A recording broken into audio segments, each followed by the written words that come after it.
good morning. Welcome once again to another episode of In the Kitchen. I'm Bruiser Brad, and today we are going to be diving into Totino's pizzas. Now, if you're like me, you love Totino's because they're cheap, they're fast and easy, and they're customizable. Did you know that? Did you know about that one?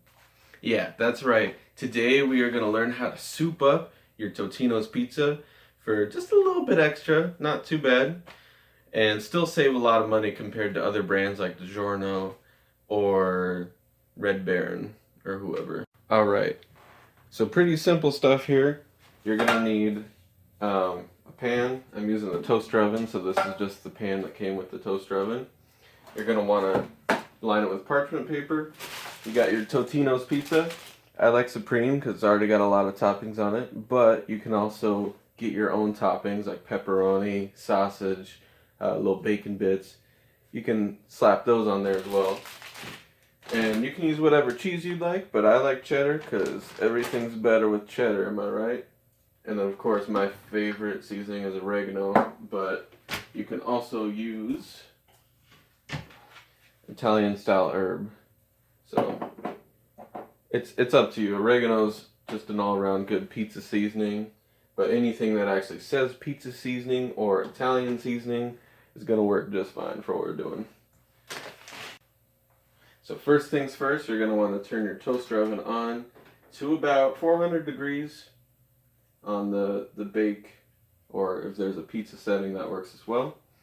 You're going to want to, like I said, line the pan with parchment paper.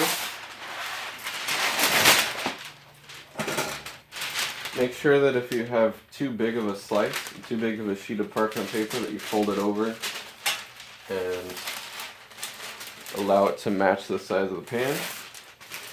Because, as I've found out in the past, if you have too much parchment paper seeping over the sides, it can actually catch fire. So be careful with that. Just gonna fold these over.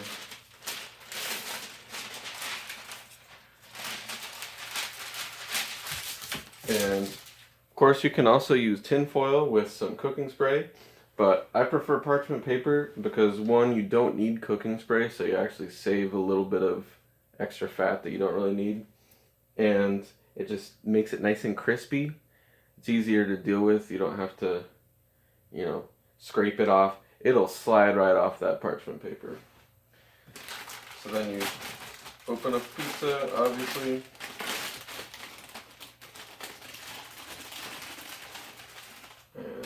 Right in the center.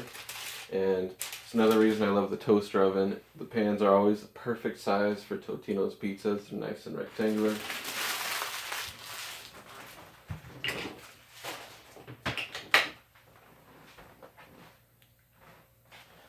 So then you want to do the seasoning. We're going to go with the Italian style herb.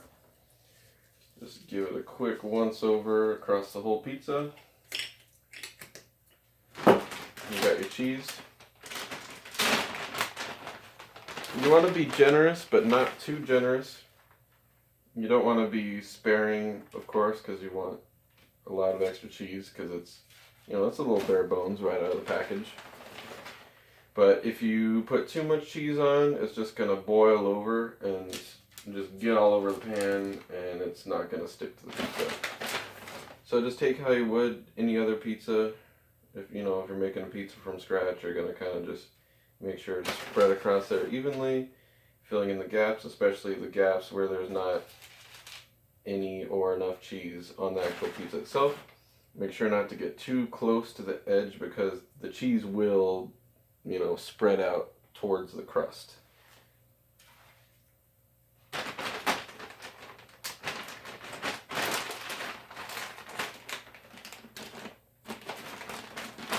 And like I said before, if you want to throw any extra toppings on there, like sliced peppers or onions, pepperoni, bacon bits, now's the time to do that once you got your extra layer of cheese on there. I don't really need it in this case because I have a Supreme flavor, but it'd also be a good idea to take just the normal cheese Totino's, put whatever toppings you want on it, and voila. And once your toaster oven's all ready, Go ahead and just throw the pizza right in there.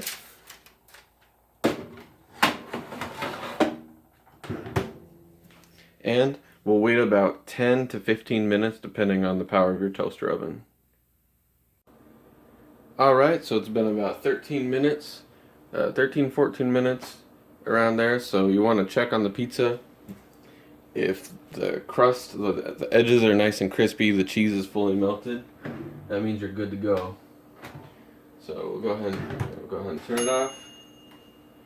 Always use a mitt. This is about what we're looking for here. Nice melty cheese, crispy crust. And set it on a little hot pad thing. And while it's still hot, you want to get some Parmesan cheese and shake it up because they like to stick together. And just sprinkle, not too much. Again, because, too much is going to be overkill, but enough to just, cover it. Thank you guys once again for joining me in the kitchen. I'm going to go enjoy my pizza, but don't forget to try it out yourself, see what you can come up with. And as always, if you want to see more, you can click the thumbnails and stuff. And until next time, this is Bruiser Brad.